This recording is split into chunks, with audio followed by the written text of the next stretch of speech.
আলমডাঙ্গা উপজেলার কুমারী গ্রামের শৈলেন সার জমিদার বাড়িতে, যেখানে একসময় রাত নামলেই বেজে উঠত সুন্দরী নর্তকীর নুপুরের আওয়াজ, শরাব ও সুরেলা কণ্ঠের মাদকতায় বিনোদিত হতেন জমিদার সহ এ অঞ্চলের বাবুরা। আর এখন বাদুরের চিকচিক শব্দ আর ভূতের ভয়ে দিনের বেলায়ও চলতে হৃদয়টা কেঁপে ওঠে।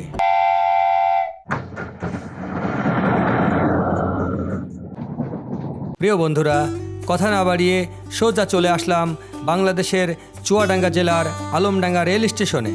রেল স্টেশন থেকে ভ্যান যোগে আলমডাঙ্গা লাল ব্রিজ হয়ে মাত্র 20 টাকা ভাড়ায় খুব সহজেই পৌঁছে গেলাম আলমডাঙ্গা উপজেলার কুমারী গ্রামের রহস্যময় শৈলেন সাহার জমিদার বাড়ির প্রধান ফটকে।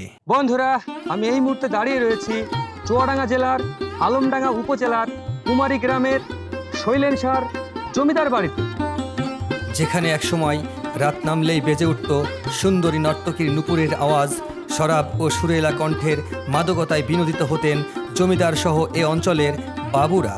ভাগ্যের কি নির্মম পরিহাস, প্রধান ফটকের বেহাল দশা দেখলেই খুবই কষ্ট লাগে। যাই হোক বন্ধুরা, এবারে আমরা ভিতরটা একটু ঘুরে দেখব। এটি কতদিন আগে কে নির্মাণ করেছিল সেটির উত্তর আমরা হাজারো চেষ্টা চালিয়ে সঠিক তথ্য জানতে পারি নাই। তবে এ অঞ্চলের মানুষের আজও মনে আছে হিন্দু জমিদার শৈলেন সাহা তার জমিদারি দেখাশোনা ও বসবাসের জন্য আলমডাঙ্গার কুমারী গ্রামে জমিদারি প্রাসাদ নির্মাণ করেছিলেন। 22 বিঘা জমির উপরে দাঁড়িয়ে থাকা জমিদার বাড়ির মূল ভবন সহ অনেক কিছুই আজ পরিত্যক্ত। জমিদার বাড়ির মূল ভবনটি ভেটেরিনারি প্রশিক্ষণ কেন্দ্রের প্রশাসনিক ভবন হিসেবে ব্যবহার হলেও বর্তমানে সেটি পরিত্যক্ত। বাড়ির সামনেই রয়েছে বিশাল শান বাঁধানো পুকুর ঘাট, যেখানে একসময় জমিদার গিন্নিকে নিয়ে সপরিবারে গোসল করতেন। আর এখন সবুজ ছায়া ঢাকা নিরিবিলি পরিবেশ মুগ্ধ মনে আর পুকুরের স্বচ্ছ জলে গোসলসহ গৃহস্থলী নানান কাজ সারেন এই জমিদার বাড়ির আশেপাশের বসবাস করা মানুষজন। জমিদার বাড়িতে আছে পিকনিক করার সুব্যবস্থা। প্রতিদিনই ভিড় থাকে দর্শনার্থীদের এই বাড়িতে।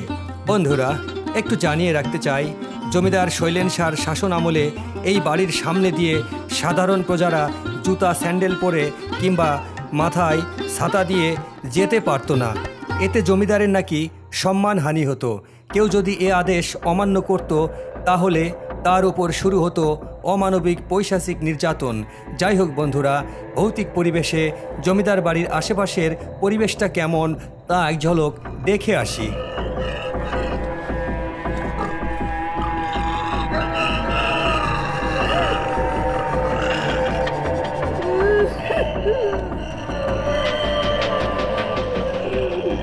আন্দোলনের পথ ধরে 1947-এর দেশভাগের ফলে রাতারাতি দৃশ্যপট বদলে গেল।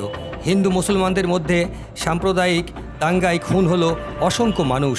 সাধের জমিদারি ভিটামাটি ফেলে শৈলেন শাহ সপরিবারে কলকাতায় পাড়ি জমালেন। তারপর থেকে বাড়িতে এখন সাপ, বাদুর আর পোকামাকড়ের আস্তানায় পরিণত হয়েছে। বাদুরের চিকচিক শব্দ আর ভৌতিক আওয়াজে হৃদয়টা কেঁপে ওঠে। এটি ছিল জমিদার শৈলেন শাহর তহসিল অফিস। এখানেই মূলত প্রজাদের খাজনা আদায় করতেন।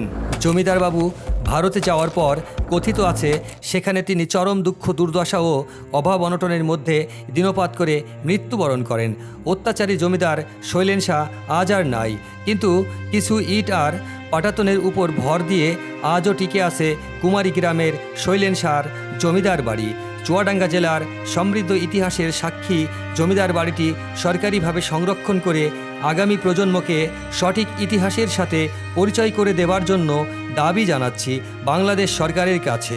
প্রিয় বন্ধুরা, আমার ভিডিওটি ভালো লাগলে চ্যানেলটি সাবস্ক্রাইব করে সঙ্গে থাকবার জন্য বিনীত অনুরোধ রইল। আল্লাহ হাফেজ।